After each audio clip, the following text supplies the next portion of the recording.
À Bruxelles, Félix Tshisekedi demande des sanctions contre le Rwanda. Le président Félix Antoine Tshisekedi, reçu par le Premier ministre du Royaume de Belgique, Alexander De Croo, le 28-02-2024. Présidence RDC. Ce que j'ai demandé contre le Rwanda? Les sanctions.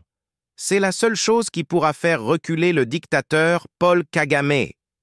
C'est en ces termes que le président Félix Antoine Tshisekedi a répondu, ce mercredi 28 février, à la préoccupation de la presse belge sur ses attentes à la suite de sa visite en Belgique. Félix Antoine Tshisekedi répondait à la presse après ses échanges avec le Premier ministre belge, Alexander De Croo, dont le pays préside pour le moment le Conseil de l'Union européenne.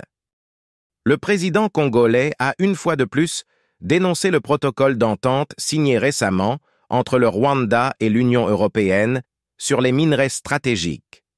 Je suis content de la position de la Belgique, qui se pose aussi de questions sur cet accord. Nous pensons que cette position est très intelligente. Parce qu'elle va dans le sens de que, si accord il y a, il faut prendre soin de vérifier la traçabilité, la provenance de ces minerais.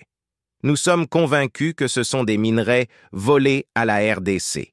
Il n'est pas question pour nous que cet accord puisse passer. Il y a toujours moyen d'en faire plus. La Belgique fait quelque chose, c'est déjà ça. Après Luanda, il est arrivé ce mercredi matin à Bruxelles, la capitale belge, pour une visite officielle. Aussitôt arrivé, il a été reçu par le Premier ministre Alexander De Croo. L'échange entre les deux hommes a porté sur la coopération bilatérale, les sujets d'intérêt commun et la situation sécuritaire dans l'Est de la RDC, a annoncé la présidence de la République. Monsieur le Président, vous avez demandé quoi concernant le Rwanda? Ce que vous pouvez imaginer, c'est-à-dire des sanctions.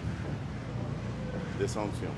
C'est la seule chose qui pourra faire reculer le dictateur Paul Kagame. Et je suis content de la position de la Belgique qui se pose aussi des questions sur cet accord.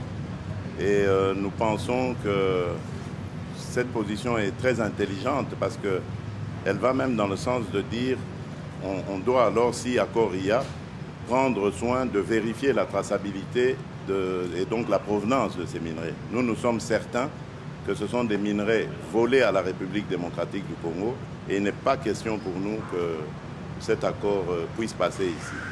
Bon, il y a toujours moyen d'en faire plus, mais la Belgique fait quelque chose, c'est déjà ça. Merci.